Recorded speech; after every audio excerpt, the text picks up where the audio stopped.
Okay, today I'm going to read the book version of Monsters, Inc. All children know that there are monsters in their bedrooms, and at night those monsters will come out and scare them. What children don't know is that the monsters are just doing their jobs. Monsters need to scare children and collect their screams. The monsters then turn the screams into electricity for the city of Monstropolis, where the monsters live.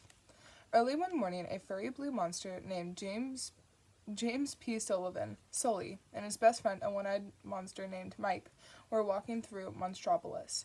They were on their way to work at Monsters, Inc., where Sully was the best scarer that Monsters, Inc. has ever had. Mike was his assistant.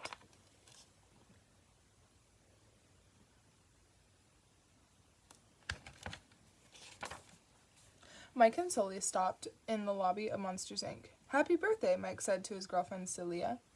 "Oh, googly woogly, you remembered," Cecilia said happily. Mike was taking her out to dinner that evening, and she knew he had picked a great restaurant.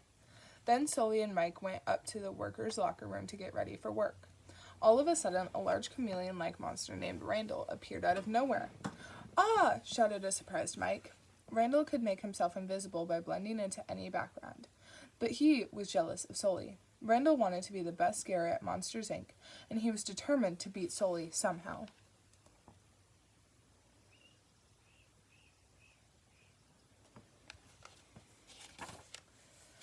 Mike and Sully left the locker room and went to the scare floor.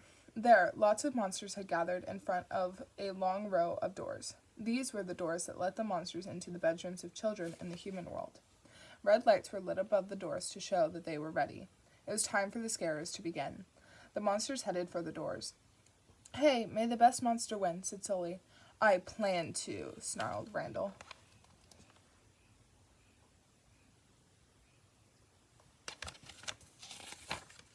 Randall quickly scared a lot of kids and collected a lot of screams. His assistant, Fungus, proudly pointed to the scoreboard. But that day, Sully opened a door to a children's slumber party. He scared all the children there, collecting more screams from a single door than any other monster. He was still the top scarer at Monsters, Inc. Suddenly, someone shouted, "2319! We have a 2319! A children's sock had been spotted on the back of a monster named George. 2319 meant that special agents from the Child Detection Agency, the CDA, had to come. They had to decontaminate George. After all, every monsters know that children and their things are toxic.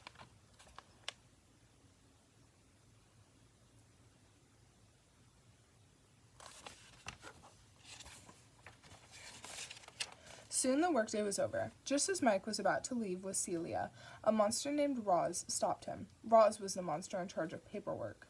Mike had forgotten to hand in his scare reports again. Sully told Mike that he would take care of it for him.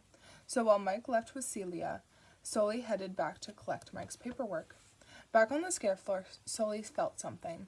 It was a little girl grabbing his tail. Like all other monsters, he was terrified of kids. They were considered even more toxic than their socks. Kids were not allowed in Monstropolis. Panicking, Sully tried to find the right door so he could put the little girl back in her room.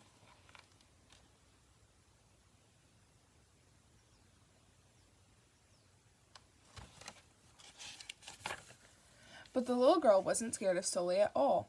"Kitty!" she called to him. She wanted to play.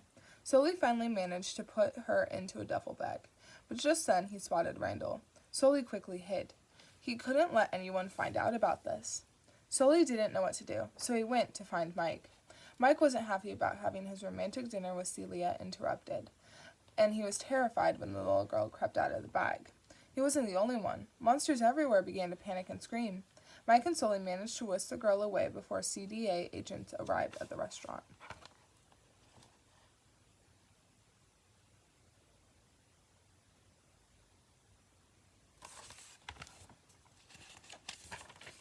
No one saw Mike and Sully take the child home, but their problems were not over. Helicopters had begun to search the city for the little girl.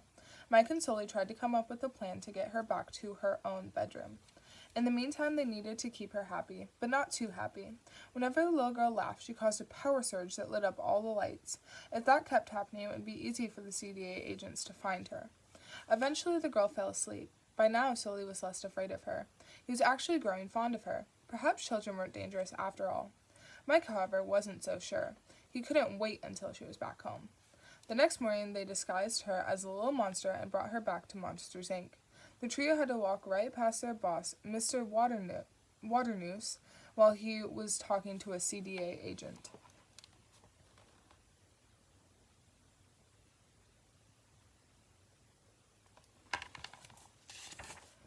Sully quickly headed for the locker room with the little girl. He began to play hide-and-seek with her. He even gave her a nickname, Boo. "What are you doing?" Mike asked Sully when he entered the room. I'm looking for the kid," answered Sully. "You lost it?" asked Mike in disbelief. Suddenly, Boo ran and jumped into Sully's arms. Just then, they heard a noise. It was Randall and his assistant, Fungus. The trio quickly hid. Fungus held a newspaper. "It's on the front page," he said. "The child, the one you were after." Randall said to act as if nothing had happened and to take care of the machine. Randall would deal with the monster who had let the kid into Monstropolis. Mike and Sully could tell that Randall was up to something. But what?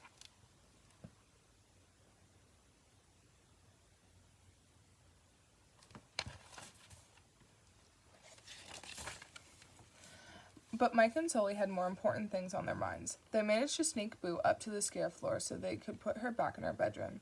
They just had to find the right door. Sully was getting ready to say goodbye when he told Mike to wait. He didn't have the right door. "What are you talking about? Of course it's her door," insisted Mike. While they were arguing, Boo wandered off. Unfortunately, as Sully and Mike searched for Boo, they ran straight into Randall. "So, what do you think of that kid getting out, Sullivan? Pretty crazy, huh?" Randall said. "Oh yeah," Sully said Sully said slowly. "Crazy."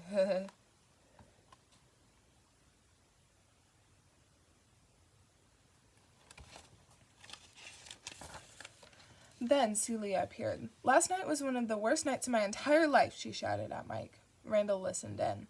Looking at his paper closely, he spotted Mike in the picture at the restaurant where the kid had been seen. Suddenly, Randall realized that Mike and Sully had the kid.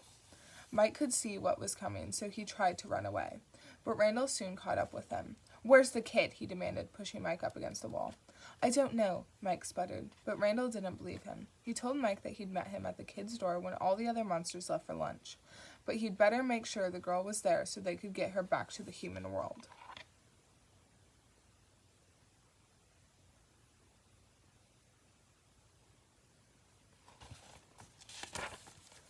Meanwhile, Sully was still searching for Boo. He rounded a corner just in time to see her fall into a trash can.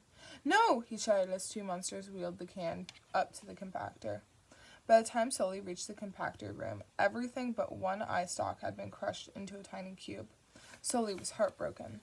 Mike caught up with his friend. "Sully, great news, buddy. I got us a way out of this mess, but we gotta hurry. Where is—" But before Mike could finish, they heard the sound of Boo's voice. She hadn't been crushed after all. With a smile, Sully hugged Boo tightly.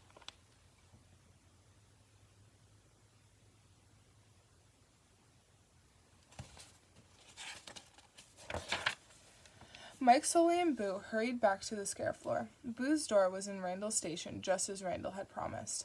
But Sully came to a sudden halt. "Randall! They couldn't trust Randall. He was after Boo." Mike was sure that everything was safe. To prove it, he entered Boo's room and jumped up and down on her bed. Just then, a box snapped closed over Mike. It was a trap. Sully and Boo hid while Randall grabbed the box and loaded it into a cart. Thinking it was Boo, Randall carried the box away. Sully had to do something to help his pal. He also needed to see what Randall was up to. So he and Boo followed Randall, but they soon lost him. Luckily, Boo discovered a secret passageway.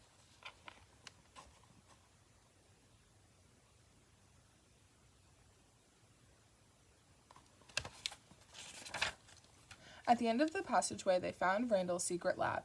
In it, he had a machine that could suck the screams out of a child. But now it was Mike who was strapped to the machine. Randall was furious. He wanted to know where the little girl was. Of course, Mike wouldn't tell him. Just then, Sully pulled out the machine's plug, and Boo, and Mike managed to get away. The three friends raced down the hall. Mike was desperate to escape, but Sully had another idea. He decided to go to Mr. Waternoose, his old friend, for help. Mike explained about Randall's evil plan to take screams from children with his machine. To their surprise, Waternoose picked up Boo. Then he pushed Sully and Mike out through a huge metal door into the human world.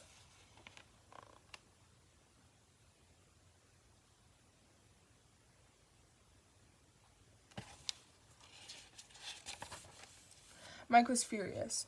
"Oh, what a great idea," he shouted at Sully. "Go into your old pal Water Noose." Too bad he was in on the whole thing. But Sully could think only of saving Boo, and he knew they couldn't go back the way they had come. Suddenly, a giant shadow covered the ground. They looked up to see a creature that looked just about as scary as they did. He was called the Yeti, the abominable snowman. The Yeti told Sully that there was a village nearby. This gave Sully an idea. If he found a child's bedroom, it might lead him back to Monstropolis.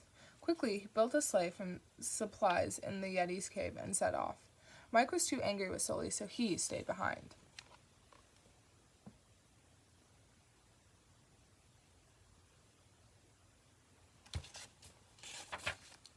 In no time, Sully found a child's bedroom and was back at Monsters, Inc. He raced down the passageway that led to Randall's secret lab. Suddenly, Sully heard Boo's frightened voice close by. "Boo, I'm here! Where are you?" whispered Sully. Sully was horrified to find Boo strapped to the scream machine, more frightened than ever before. Sully roared in, smashed the machine, and rescued Boo. The machine crashed to the ground and slid into Water Noose and Fungus, pinning them to the wall. "Stop wasting time! Finish him off!" Water Noose shouted to Randall as Sully and Boo escaped.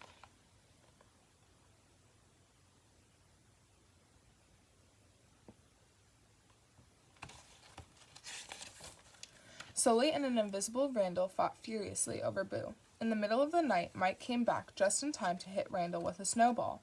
This made Randall just visible enough that Sully could punch him. Then Sully ran down the hallway with Mike and Boo. The trio reached the scare floor with Randall right behind them. Then Sully had an idea. They raced up to the moving doorways. Sully told Mike to make Boo laugh. As Boo laughed, all the red door lights lit up. Sully, Mike, and Boo jumped back and forth through different doors, hoping to lose Randall.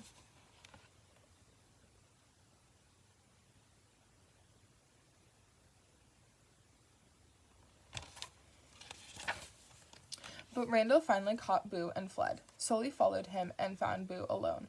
When Sully ran to her, Randall attacked. Boo was afraid, but she had to help. So she grabbed Randall's tail and bit him. That was all Sully needed. He threw Randall through another door that led into the human world, never to be heard from again. Back on the scare floor, Mr. Waternoose and a group of CDA agents were waiting for them. Suddenly, Mike had an idea. He took Boo's costume and ran as fast as he could. The agents, believing the costume to be Boo, began chasing Mike. In the commotion, Sully and Boo managed to get away.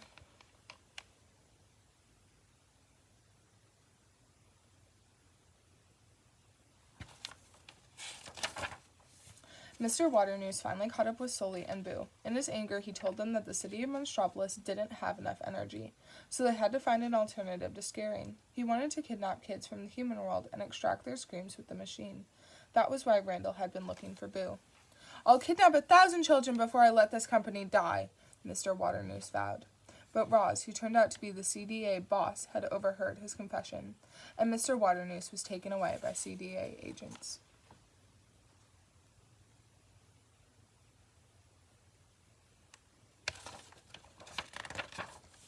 Finally, it was time to send Boo home. Sully took her to her room and tucked her into bed.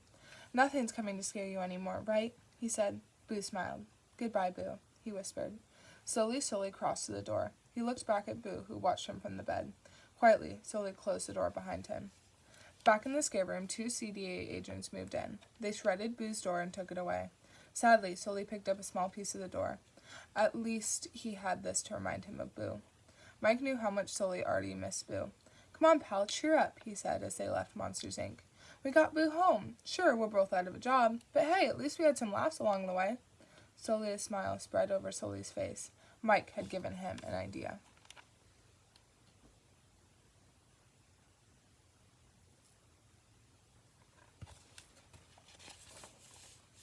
Time passed and Sully turned to the scream floor into a laugh floor. There, monsters made kids laugh instead of scream to get energy. Boo had showed them that laughter was 10 times as powerful as screams. The energy crisis was over in Monstropolis. Still, Sully missed his little friend Boo. So one day, Mike glued her entire door back together. That way, Sully could visit Boo whenever he liked, and that's just what he did.